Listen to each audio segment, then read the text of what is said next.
Oh, you bit my boob!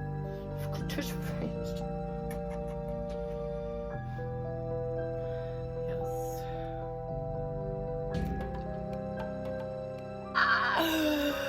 What up, my witches? Weird with long hair now. I look like Jay. Ollie can be my silent Bob. Sigils. If you're a doodler, this is for you. If you're creative, this is for you. Even if you're not creative, this is for you. This is for you guys. This is for you. Create your symbols. Don't forget to hit that subscribe button and hit the little bell, because then you'll know when I post some shit.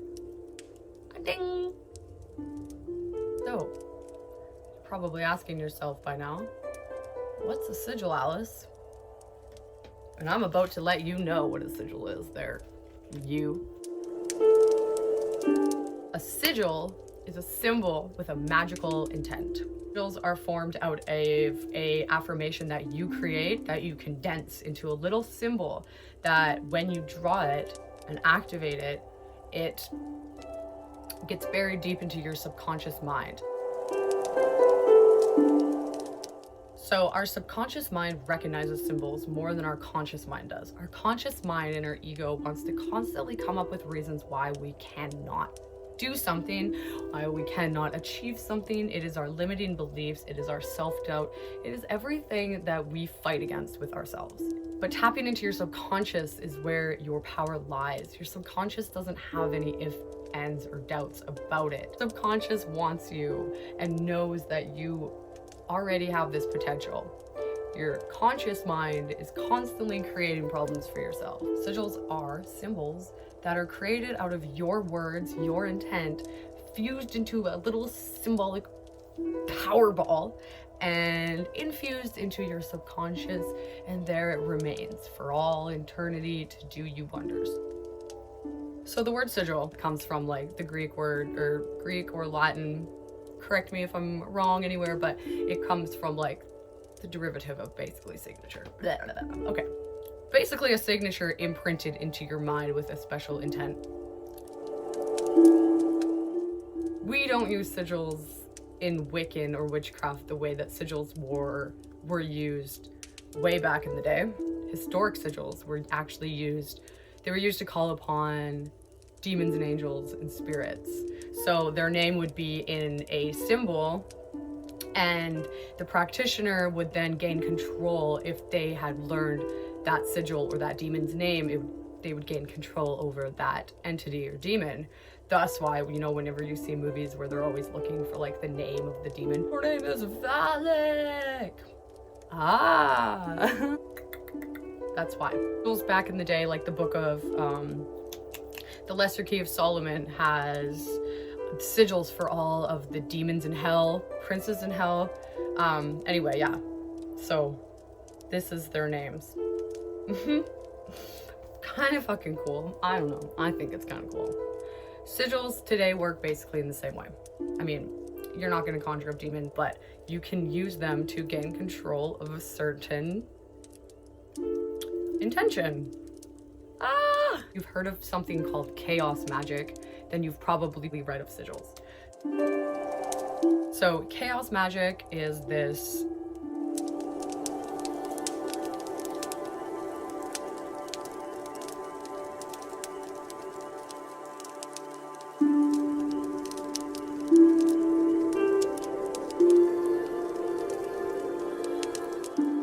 basically chaos magic is practice that helps you change your circumstances. This is like self magic. Good YouTube videos out there on chaos magic, and one that I really liked that kind of like put a little bit more into perspective, because it is a lot of gibbledygook, watched from Snarled. It's called the 5+1 Chaos Magic Guidelines, and she kind of goes through like 6 different guidelines of like how you should practice chaos magic, or how you should like live by it, I guess, or like what principles, guideline that you should take from it. And number 1 is to respect your individual journey. That speaks widely to me as somebody who has put my own path aside, my own life aside for many other people. Just Respect your individual journey, man. This is your life. Live your fucking life how you want to live your life. Your beliefs and your thoughts are the construct of your reality. So whatever you think and you believe becomes your reality. And you can also change your thoughts and beliefs at any moment. At any moment, you can change them. You don't have to continue believing the same things that don't work for you. Okay? Number 2, she said, is explore things on your own terms. Pretty self-explanatory. Again, breaking down those walls, breaking down those constructs of what we're forced into our minds at a young age, and just obliterating things that don't work for us. Explore things. Not everything is gonna work, not everything is gonna land, but some things are gonna. And unless you go out there and explore different paths, and unless you try different things, you're never gonna know, right? Number 3, keep a journal of everything that you do. So sigils are obviously perfect for fitting into journals and stuff like that. But yeah, keep a journal of everything that you've done, everything that's worked, everything that hasn't worked. 4, breaking down beliefs. Now this is something that really spoke to me. On the Baphomet statue, on its forearms, he has tattooed on them, he has solve and coagula. So that means to take apart and to put back together, which I fucking love because I have so many limiting beliefs that are put into our heads at a young age that don't always resonate with us when we're older, but we still like have them in our mind. Like I know that I've gone through moments where I've felt wrong or bad or ashamed, especially when it comes to things like my sexuality, just because of how I grew up and just how people spoke about it. So breaking down your belief system and starting from fucking scratch and building up to what you want, fucking sign me up, bro. But number 5 is discover your path and try everything.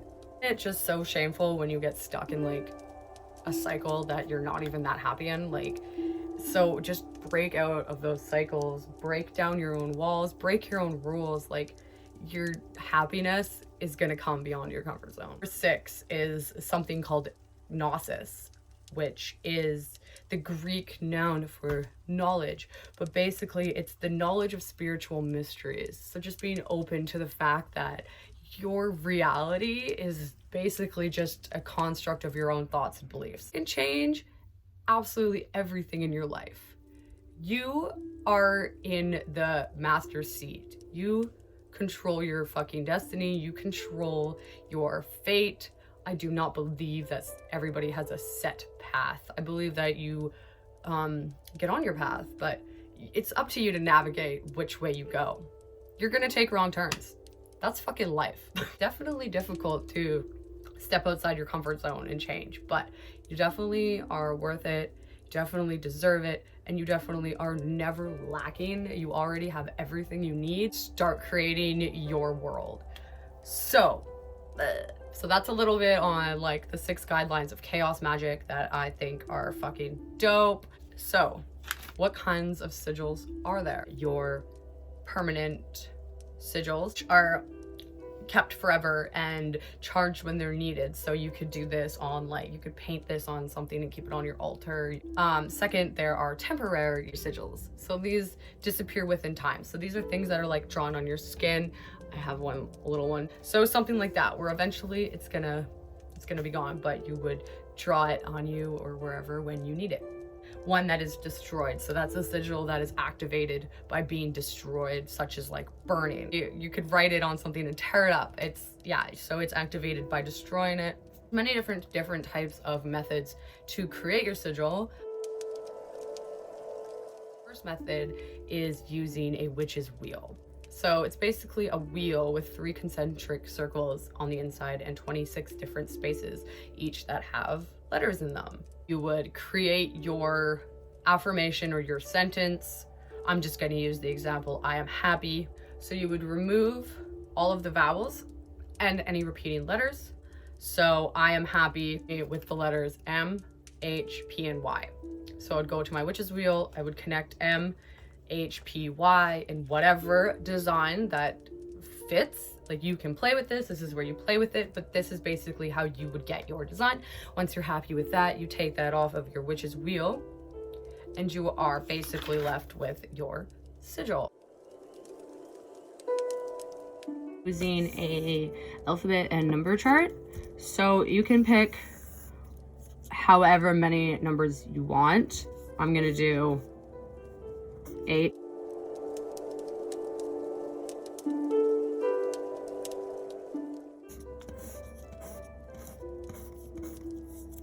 And then you're going to do the alphabet. A.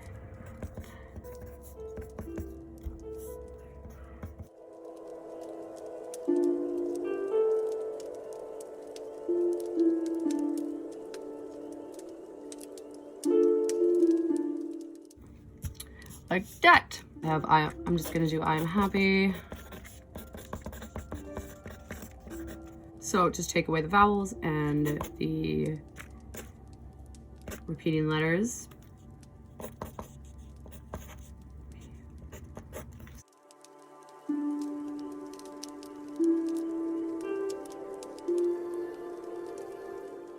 Obviously, you can take your time, make this look a lot nicer. Go and see what number correlates with what letter. So M, 5, 8, 8, 1. So 5, 8, and 1. So between 5, 8, and 1, you would draw your symbol. I don't know, this isn't a very good example maybe because it's got matching, but out of the 5, 8, and 1, you could just draw some sort of symbol that would mean I am happy out of those. So that's how you do that way. Easy way to do it. Successful.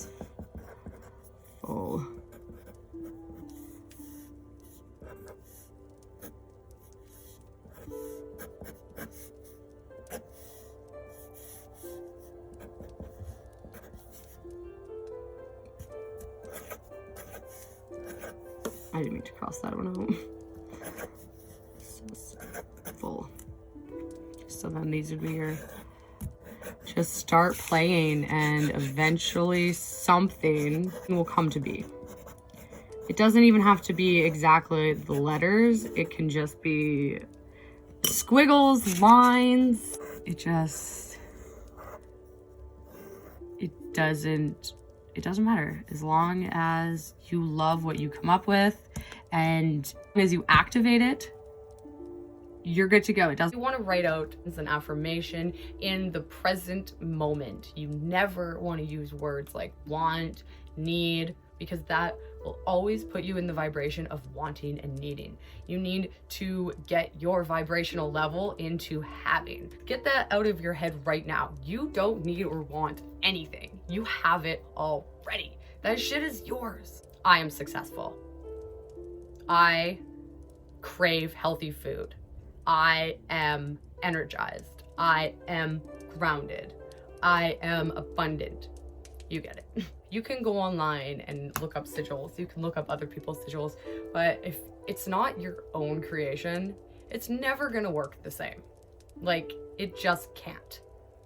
So you can take somebody's design and use it in your own practice, but it's never gonna give you what you need, if that makes sense. You need to do this yourself. I really love doodling and drawing, so sigils to me are fun. Like, carve that shit into candles, draw it wherever you need it, wherever you want it. These are your personally empowered little symbols that you don't have to tell anyone what they mean or what they do. It's better if you don't. Get creative and don't stress out. Don't think it has to be a certain way, because this is like your own style. This do you. So that was sigils. Leave me a comment below. Let me know what kind of shit you're into or talk about, or like, I don't know. I will see you guys later. Thank you so much for tuning in again. I really appreciate it. Bye.